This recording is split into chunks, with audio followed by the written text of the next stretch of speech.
Welcome, champions, to the next overview and tier list ranking on any new or reworked champion for the current event launched for Idle Champions. This is where we'll break down their mechanics and place them in my overall tier list for every champion in the game. And as always these days, don't forget to check out my Twitch channel of the same name, where I cover Idle Champions content the same day I publish my YouTube video. And I'm probably live right now, either doing Idle Champions or playing some other game. This time around though, we got two reworked champions, and this is a bit of a part 2 following up Rust's re-release, this time covering Ellywick's rework, which was pushed back another week from the release of the event, so we had to wait to get our hands on her. That means in this video, we're going to cover the reworked champion Ellywick, the chaotic neutral, unaffiliated gnome bard in seat 10. She serves the group as a support, gold find, and healer.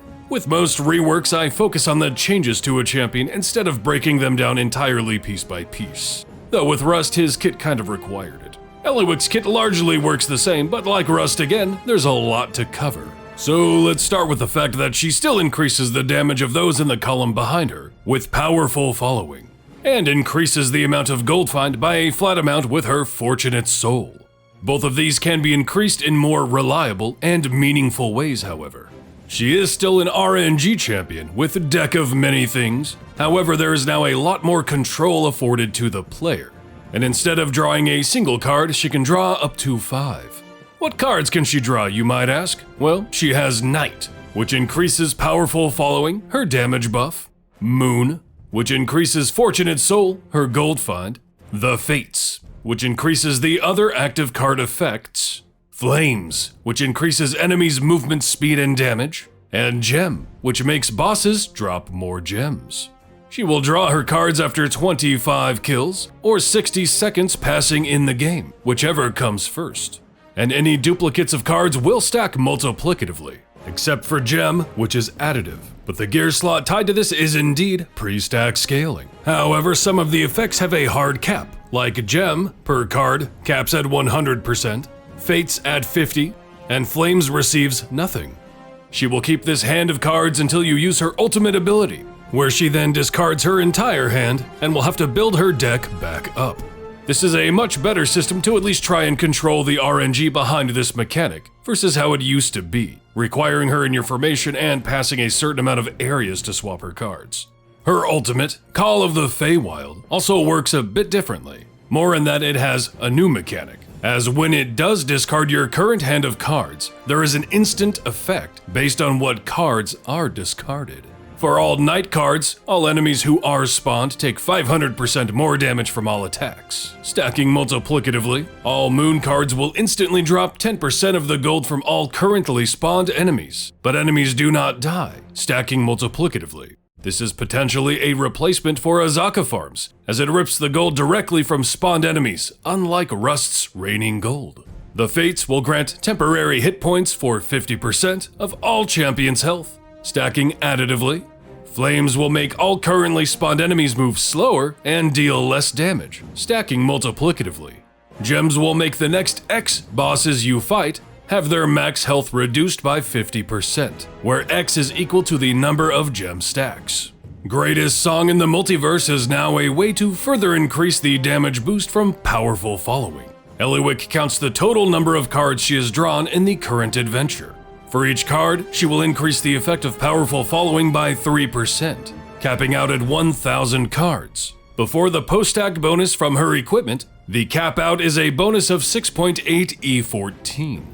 So it can become a decent boost. We're not looking at Rust levels of increases, or, well, time invested either, but it's still good. So if you're looking for the maximum damage buffing output with powerful following, have as many Knight cards as possible, but mixing Fates cards in there isn't bad either. So keep a deck with either full Knights, or 1 to 2 Fates and 3 to 4 Knight cards, and fully stack up her greatest Song in the Multiverse.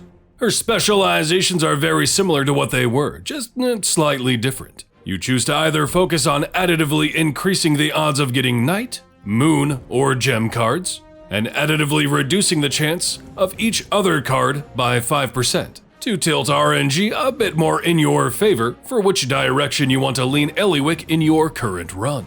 Her equipment is pretty standard considering this change, but she's lost her 2 all-champion damage slots in favor of boosting Greatest Song in the Multiverse and Deck of Many Things. Now remember that Deck of Many Things does scale the pre-stack, maintaining her powerful following and Fortunate Soul, ultimate attack damage, and ultimate cooldown. It's unfortunate she didn't keep one of those all-champ damage and instead replaced her ultimate attack, but oh well.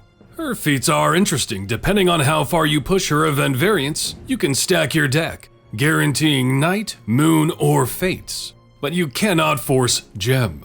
You can reduce the requirement to draw a card, and stop roaming familiars from automatically using her ultimate, so you don't throw her deck away. So she has some utility on top of average buffing feats you'd expect. Her achievement fittingly relies on a bit of RNG, requiring you to draw an entire hand of 5 cards of the same card. You'll eventually get this if you actively use her, or if you just want to snag it and throw her away. Leave her parked in an area with a familiar on her ultimate and you'll get there eventually. As far as her variants go, her first variant will take up a slot in your formation with a Pixie riding an Intellect Devourer. And each time a boss arrives on screen, all champions are stunned for 5 seconds. But if Ellywick is slotted in the formation, which she doesn't have to be, the stun will not take effect.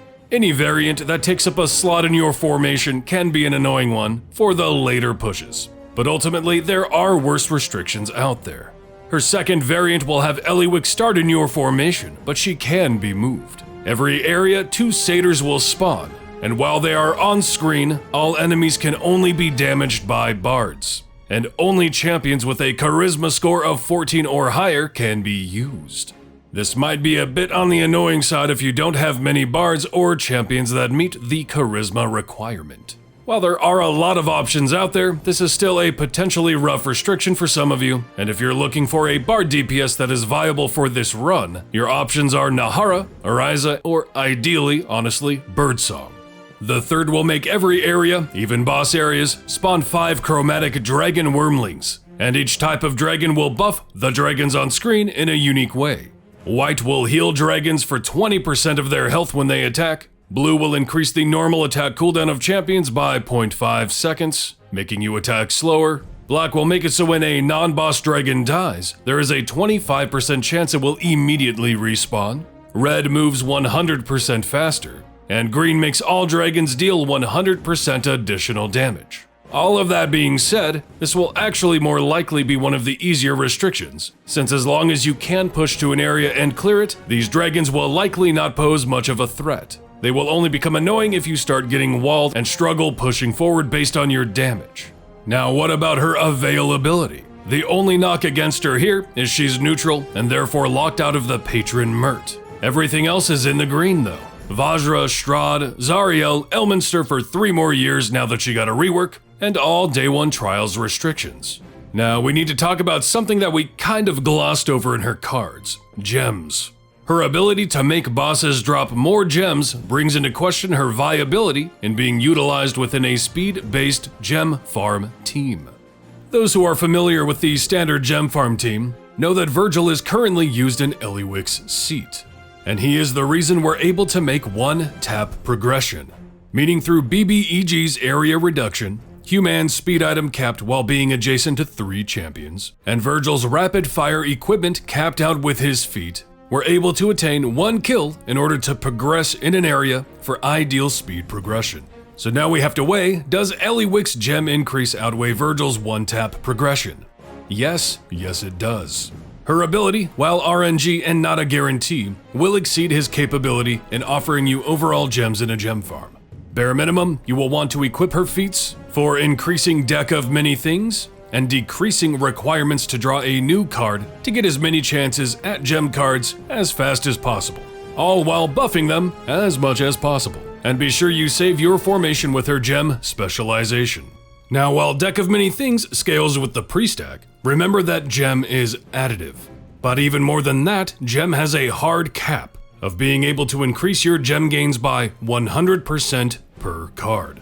So you cannot infinitely scale your gem gains here, but it is still a huge boost to overall gems gained in a gem farm.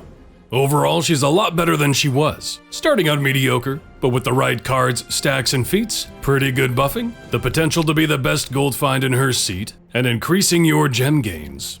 If you were able to scale beyond the hard cap for gems, she'd likely be important enough to be S tier. But as she is, still incredibly useful and should go in your gem farm, mind you, she's climbing up to the very top of A-, with the potential of getting into that A+, honestly, for how important she probably is for gem gains. Thanks for checking in. Shuffle that like, sub, and bell for me. Join the Tyredack community Discord linked in the description so you can keep up on all the YouTube, Twitch, shitposting shenanigans. Check me out on Twitch so you can come say hi and spam my cat's face in the chat. And, you know it, the most important thing. Have a hell of a time out there, champion.